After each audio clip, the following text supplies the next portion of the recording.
మా హస్బెండ్కి చికెన్ అంటే చాలా ఇష్టం. వీక్లీ 4 టైమ్స్ 5 టైమ్స్ చికెన్ చేసి పెట్టినా కానీ తినేస్తారు, అంత ఇష్టం అన్నమాట. నాకేమో పెద్ద ఇష్టం ఉండదు. ఇంకా నా వల్ల మా హస్బెండ్ కూడా ఏదో ఒకటి అడ్జస్ట్ అయ్యి తినేస్తున్నారంతే. ఇంకా ఆయన కోసమని చికెన్ పిక్కల్ అయితే చేయాలని నిర్ణయించుకున్నాను. ఎందుకంటే ఎప్పుడు తినాలనిపించిన పికిల్ అనేది ఉంటే క్షణాల్లో తినేయచ్చు. అందుకోసమనే చికెన్ పిక్కల్ రెడీ చేస్తున్నాను. ఒకవేళ తినాలని ఆశ కలిగిన చికెన్ తెచ్చి చేసి తినే లోపల ఇంకా టైం అవుతుంది. చికెన్ పిక్కల్ చేసి పెట్టేసామంటే మనకి ఎప్పుడు తినాలనిపించినా సరే వెంటనే తినొచ్చు.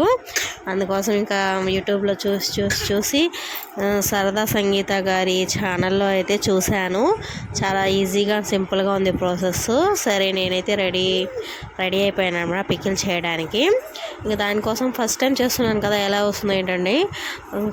అంటే 250 గ్రామ్స్, హాఫ్ కేజీ కన్నా కూడా తక్కువ 250 గ్రామ్స్ చికెన్ తీసుకురమ్మన్నాను, బోన్లెస్ది.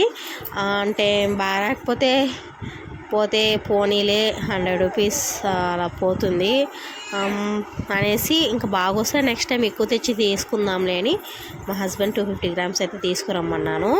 తీసుకొచ్చారు. పికిల్ అయితే రెడీ చేయడానికి ఇంకా ముందు బాగా క్లీన్ చేసుకొని వాటర్ లేకుండా ఒక బాణల్లో వేసి ఆ వాటర్ అబ్జర్వ్ చేసుకునే వరకు కూడా మనం ఫ్రై చేయాలి. వాటర్ అంతా అబ్జర్వ్ అయిపోయిన తర్వాత అందులోనే పసుపు ఉప్పు కొంచెం వేసి ఫ్రై చేయాలన్నమాట.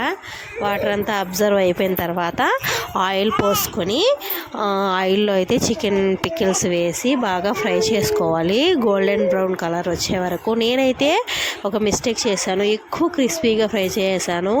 ఒక స్టేజ్లో నేను ఒక పీస్ తీసి చూశాను, ఆ స్టేజ్లో ఆపేస్తుంటే బాగా వచ్చి ఉండేది. కానీ ఇంకొంచెం ఫ్రై చేయడం వల్ల ఎక్కువ క్రిస్పీగా అయిపోయింది. వాయిస్ ఓవర్ ఇస్తుంటే మా పిల్లలిద్దరు ఏడుస్తున్నారండి. చాలాసార్లు వాయిస్ ఓవర్ ఇచ్చాను, ఇంకా చేసేది ఏం లేక ఆ వాయిస్నే కంటిన్యూ చేశాను. ఎన్నిసార్లు డిలీట్ చేసి మళ్ళీ పెట్టడం ఇంకా నాకు ఓపిక లేదనేసి ఇంక మధ్యలో వాళ్ళు ఎలాగో ఏడుస్తూ ఉంటారు. ఇంకా వాళ్ళు నిద్రపోయే టైంకి నేను పని చేసుకోవాల్సి వస్తుంది. ఇంకేం చేయలేమండి. ఇంకా బాగా గోల్డెన్ బ్రౌన్ కలర్లోకి క్రిస్పీగా ఫ్రై అయిన తర్వాత అందులోనే ఫ్రెష్గా అల్లం వెల్లుల్లి పేస్ట్ అయితే దంచి పెట్టుకున్నానండి. మన చేతులతో మనం ఏదైనా ప్రిపేర్ చేసుకుంటే చాలా బాగుంటుంది కదా. ఇంతకుముందు నేను షాప్లో అల్లం పేస్ట్ అలా వాడేదాన్ని. ఒక వీడియో చూసిన తర్వాత అసలు ఇన్ని రోజులు ఎందుకు వాడాము అనిపించింది. అంటే రోజు కాదులేండి, అప్పుడప్పుడు తెచ్చుకునేదాన్ని షాప్లో రెడీమేడ్ది. ఒకసారి ఒక వీడియోలో కాలుతో తొక్కుతూ అలా చూశాను. అప్పటి నుంచి ఇంకా అనిపించి నేనైతే బయట అయితే కొనుక్కోలేదు, ఇంట్లోనే అల్లం పేస్ట్ వేసుకున్నాను అనమాట.